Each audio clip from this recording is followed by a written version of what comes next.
Welcome to the Curious Conversations Collaborative with your hosts Karen and Tessa Van Kaken. We hope by listening to these conversations you will gain insight, awareness, perspective, inspiration and motivation to create a career or business and life that lights you up and brings you happiness and joy. Right. Good morning. How are you? Hi Tessa, I'm fine. How are you? Good. The sun is shining here, so I'm happy. It's not very warm, but it's still nice to have the sun shining. Okay, so today I think we were going to talk about the nature of wealth. Yes, I love that. I know that last time we already talked about it a little bit, like from the comparison and all this, and how it's so important to really be in touch with your own inner strength. And I know that one of the things that you mentioned from looking at your inner strengths, your inner gifts, that you were mentioning wealth. So I know that very often with wealth, there's so many different ways of looking at it. So I was very curious to hear like how you related that to that.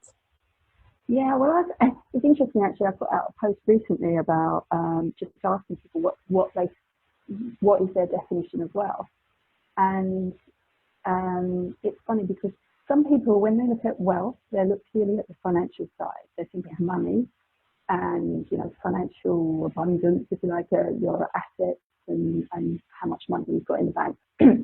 Whereas others look at it. Quite often people don't like the word wealth and don't like talking about money, but they'll say, oh, a rich life or an abundant life. And I think wealth to me is also abundance, and you can have an abundant life. So you can have a life filled with joy and fun and love and friendships and good health and all of that. And that doesn't necessarily require a lot of money to have that abundant life. So there's the money aspect, there's the concept of an abundant life. And for me, there is that third element, which is your inner wealth, which is, one of my mentors says, true wealth is not how much money you have, it's what you have left when all the money is gone. I love that. And for me, that sums it up. It's like it's also that inner wealth. It's that element of what do you bring to the world? Your natural gifts, your genius, your talents, your strengths, your passions, your personality, all of that. Like, you are a gift, and that is that is the value you bring to the world. And I think what people often don't realize is that value or money always flows where there's value. If you wanted, like, I've got a watch here. If I said to you, do you want this watch and it's going to cost you £50, and you might say, no, I don't need a watch. My money, £50, I can spend it on something else that's more important to me. It's more valuable to me. But someone else might say, oh, actually, I really need a watch, and that's a lovely looking watch, and £50, that's great value. Here's my money. Yeah. So money flows where there's value. And I think too many people, we've been taught through our schools and our education that the value comes from the amount of skills we learn. Yeah. And to an extent that is true, but it's not just the skills of what we do. Your talent, your genius, your inner wealth is how you do what you do. Yeah.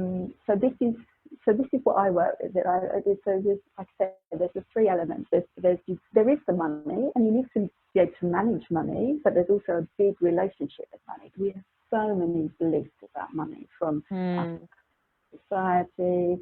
I mean, there's so much, the filthy rich, or people, you can't be spiritual and have money, and money is the root of all evil, and all these sort of beliefs and sayings out there that we take on and on board, and that we kind of push away money, we repel it.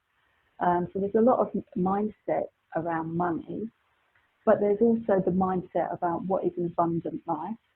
Do you look at the world, as a glass half empty or a glass half full?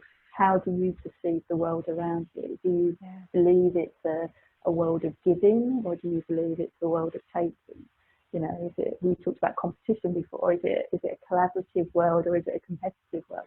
It's like your perception of the world is also like how abundant you're going to see your life.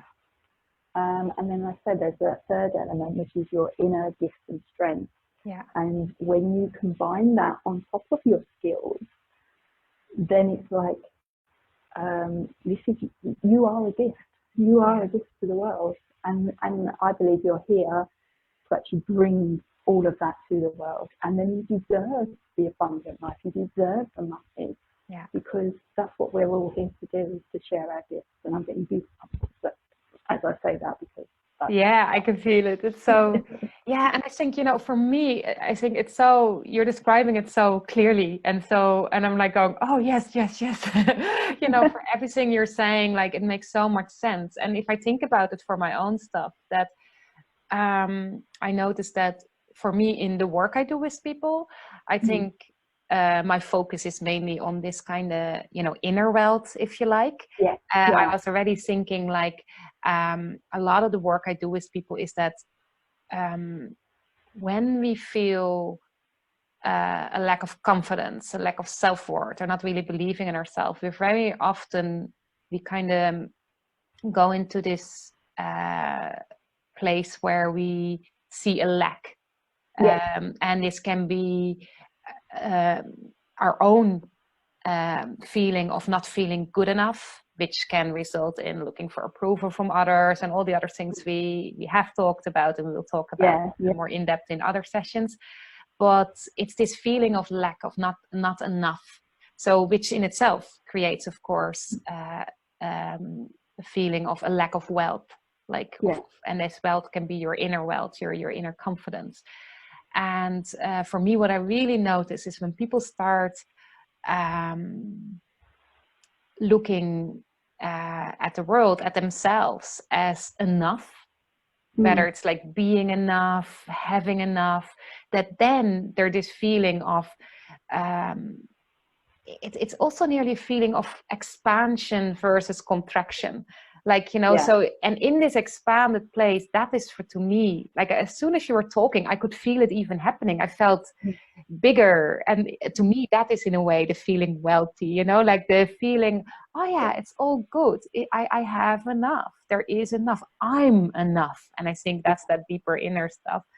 But then, like the other elements you mentioned, I noticed that sometimes I forget that link. And I think particularly in my business, it's something that has been a huge struggle, like this. I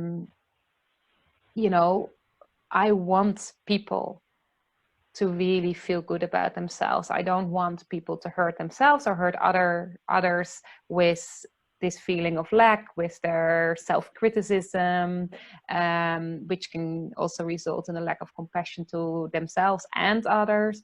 So I sometimes feel guilty about charging money for that. Absolutely. Yeah. So there comes and this is what I was saying. There is there's this whole relationship with money, which comes from beliefs and perception about money.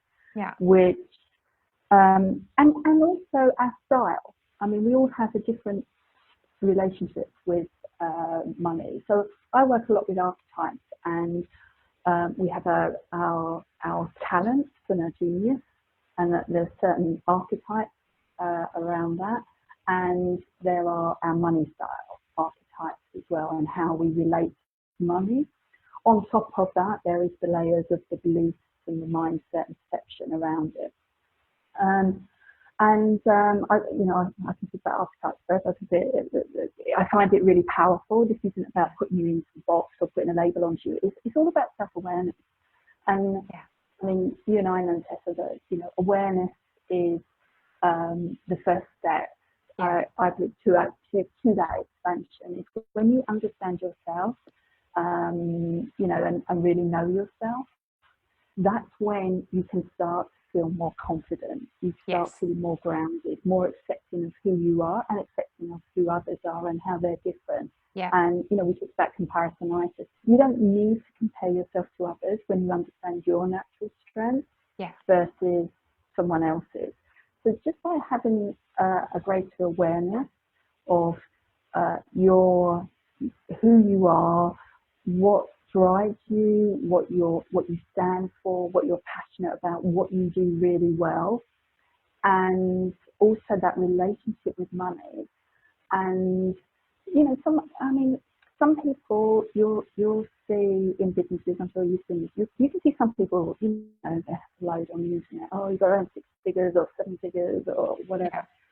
But people can be earning that amount of money, but they may not have it actually flowing through to them. They may have a massive team that their profit could be 0 or it could even be a loss. Someone else could be working on their own and earning, I don't know, 50,000 a year, but actually keeping most of that money. Yeah. So, you know, who's more abundant? Yeah. And it's again also that feeling of, like, you know, feeling enough, right? Because you see sometimes these people, even if they do have the millions to spend and they have like big mansions and cars and they seem to have everything they want, but it's never enough. Yeah. And then you have someone who lives in a, I don't know, in a little barn on the, I don't know, in the forest, but they feel they have enough. It's all they need. So I think it comes again to, and I think it's two sides to that again. It's like, of course, there's an element of the lifestyle that you want to live, but there's also, again, that element of, if on a personal level, if you don't feel enough within, then very often you try to fill that with something from outside, and that can also be money. Like, so then it's not about the wealth, like not in the way you're talking about it, which includes the financial wealth, but it's including with the inner wealth, if you like. But then it's just money, as in more, as in trying to fill something. But if you're not also, as you said, like, you know, getting to know yourself, knowing what you need, then you're filling it with something and it's just going down the drain. And I don't mean that money's going down the drain. You might all have that still, but it's not giving you that feeling of enough. Yeah. And actually I see it, I've kind of plotted it as a graph before. It's like if you've got two axes, and I think lots of people, both in corporate and the business world, entrepreneurial world as well, is like, if you go, there's one axis that is like success. It's what we traditionally know of success. So it's all about achievement, results, goals, salary. And it's status and all of that. And I'm not saying that's wrong, but it's kind of like, that comes from our ego. So it's like we follow that path. And this is exactly what you're talking about, Tessa, is like, if you go too far along that axis, you can have all of that, but you can still feel empty inside. Yeah. And then on the other axis is a more spiritual path, if you like. And I'm not talking about religion here. I'm talking about that, you know, you want to follow that, find that sense of meaning and purpose. The meaning, the purpose. But many people who go down that path feel that money and status and all of that is a bad thing. They're following their soul and they're leaving their ego behind. Yeah. And what I say is, like, really the path to wealth is you've got to combine the two. You've got to listen to your soul and what's in your heart's desire and follow that. But you've got to please your ego as well. Otherwise, it's always going to trip you up. It's always going to stop you. And to me, you deserve both. Like I say, you're here for a reason. That's the spiritual side. It is your gifts and your talents. But you need practical approaches to how to share that and earn money from it so that you can survive in this world. Because money is not evil. Money is just a currency. It's just the currency of value, the way we exchange value in this world. It doesn't have to be like that. But if you want to go back to bartering in the years, money was just invented as a sense of ease, of making things easy. But we've made money really bad and evil and hard.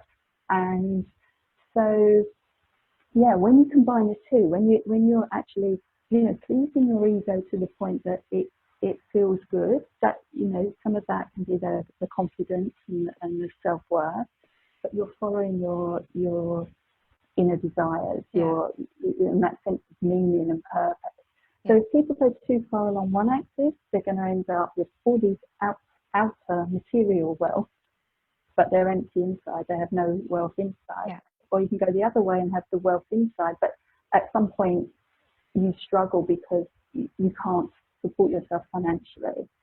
And we need that to survive in this world. So you need that combination of both. So that's why I feel understanding your talents and your gifts, and also healing that relationship with money, and understanding your relationship with money and what's your strengths with money and what's your, you know, your shadow side, which is the challenges with money. Being aware of those, you can bring that all together and really have true success, you know, that real wealth of both financial wealth and that peace, inner peace, if you like. Yeah. And again, that feeling also of self-worth, you know, because I think, again, and like men can have this too, but I think women are more prone to it. This feeling of like, also, if you do something purely for you, in the sense, like, for instance, the money, like that, part of it can be that, you know, you can travel, or you can, or you even go for a massage or whatever it is, but giving yourself something, that there's nearly always an element of nearly feeling guilty. And so if you say, like, to heal that relationship, to not see it as something dirty, and that I remember with one client I had in the past, I said, you know, the most important thing, and this comes back to what you said about the self-awareness, knowing yourself, I said, you need to be honest to yourself what you feel you need, because she was struggling with, like, working in corporate, but also, you know, missing this purpose, this spiritual side, if you like. And so she was thinking of giving it all up and doing voluntary work, but she also liked 3 holidays a year and a nice car. So I said, look, you know, none of this is wrong, but be honest to yourself and see how you can find the balance, how you can feel, and the fulfillment, but also that you feel like if the holiday or whatever it is part of how you wish to live, that's not wrong either. You know, and that you can balance it both, as you said, that you can have that physical, material wealth and the spiritual wealth. But to do that, you know, again, we have to be really aware of who we are, and not do the comparing, and not think, oh, it has to be career, or I have to have at least a house, a holiday, and a car. For some people it might be just that little barn in the forest, and for someone else it might be the mansion, but that to see where you are, but then balancing with that purpose. So I'm very curious, like, because I know we can talk about this for hours again. So you were mentioning the archetypes, because I think for me, I do a lot of this very intuitively, and the way I work with people, but I know you mentioned the archetypes, and you already said the thing about not putting people in boxes, because sometimes that's what it kind of brings up for me, that I think, yeah, but am I really this or that? So would that be something to talk about sometime? Because I think that's very interesting. I mean, there's lots of profiling tools out there and whatever, and I think, especially in the corporate world, they have been used to put people in boxes. Whereas I see it as freeing you out of the box. It's not putting that label on you. It's about actually just being more aware and owning, like I say, what your strengths are, but also archetypes. Well, we can talk about it, but archetypes are more symbols. They transcend culture, language. That, you know, they're stories that we relate to. They're you know.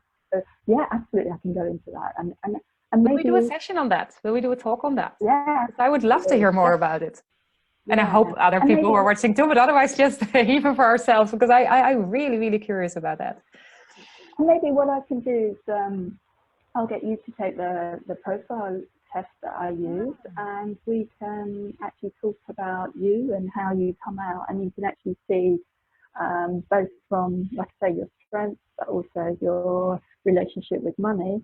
And we can talk about that. And, I would love that. That sounds really cool. Yeah, that would be cool. You can learn from that. But yeah, that no, I would would be be very interested because, you know, I think we've all done it. And I'd say anyone watching this, we all have done, whether it's in work or just maybe online sometime, you know, one of these personality things around being introvert versus extrovert and all these kind of things. And although I think they can be beneficial, I also know that for me, like, I can fill them in, and one day I'm this and one day I'm the other. And I know for myself, there's certain truth in it. I know that, and it's very beneficial. But I've heard more and more about archetypes lately, and I can feel that that's more, as you say, it's not about this, like, oh, you're this or you're that, or for your employer to figure out and then to do whatever they do with that, but to actually really about more this self-awareness and this really that's just what we talked about, that if you have that self-awareness and if you can first of all accept how you are, at least in this moment in time, and then build your actions on that then you can have this feeling of true wealth and on all elements that you mentioned. So let's do that, and I think that would be very interesting. No, is there anything else that we can say to kind of close on this idea of wealth? I think I'd just like to bring back to what you were saying before, was this whole idea of not feeling guilty about, you know, like you say, a massage or whatever, spending money on yourself. It's all about filling yourself up from the inside, because when you're full, it's like, I mean, many people have heard the analogy of putting on the oxygen mask on a plane before you help a child. It's like you look after yourself. But I also look at it as like a cup. It's like, if the cup's empty, it's empty. But if you fill your cup up, then it overflows, and it overflows down to the saucer and elsewhere. So it's like, if you fill yourself up first from the inside, then you can overflow to everyone else. And like, when people, you can see it in people's eyes, their whole energy. And this is what it's about. It's like, when you feel enough, when you feel filled up, and whatever that takes for you, and again, there's no judgment in that. It's like, when you are filled up, you can give more to others. And something that really pees me off, you know, in the political world, is when, you know, people talk about, oh, we've got to tax the rich and we've got to give it to the poor and whatever. And it's, to me, there's that analogy of, like, you know, if you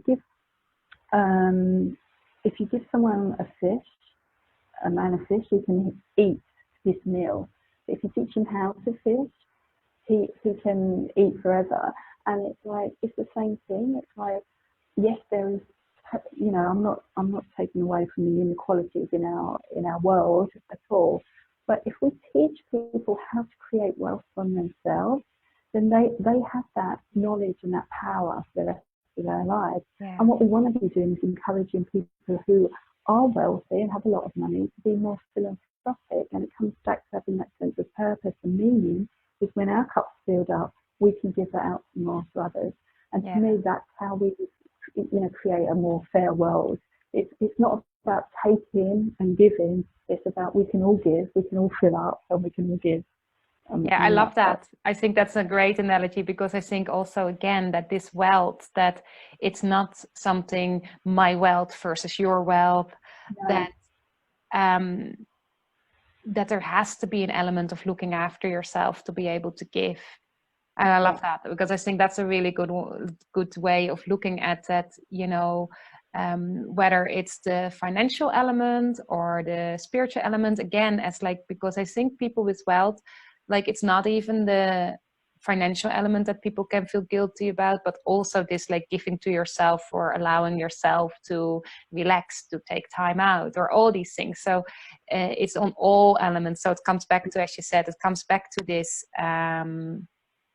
starting within, that it really has to come from within, that if there is a hole within you, if the cup is empty, then you cannot give as well.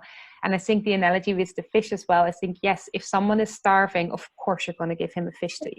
Absolutely. But to make sure that it doesn't all the time, the rest of into eternity keeps being that cycle, then when someone has, like, you know, as we said, like that, if you give someone, if you're trying to fill that hole, it might be temporarily feeling a bit better, but then you go back again. So again, yes, you can give them the hug, you can give them a little bit of wealth or whatever it is that someone needs to kind of perk up, but then do something so it can come from within. So I love that. Yeah, I think that's really great. So maybe we can just leave it on that, if that's okay with you, to just say to people, like, it really is about this feeling of letting go of, or finding a way of overcoming this feeling of lack, of not enough, and going to really to that inner fountain of wealth, and then letting that flow. So you can share it with the world as well. And I think we'll definitely be talking about that in more in-depth, how you do this in your work and with the archetypes, and how that can help you to overcome this and to be in that space where you can feel that inner wealth. I look forward to it. Yeah, cool. So let's do that. Well, thanks everyone for who was here to watch, or if you're watching it later. Again, if you have if anything came up from this, or if there's something you want to share, put it in the comments below, or send us a message, whichever way you want to contact us. And we'll be back next time. And I'm very, very much looking forward to seeing what comes out and what archetype I might be and how that affects me. So thank you all, and we talk to you soon. Bye for now. Okay, bye. Bye, Tessa.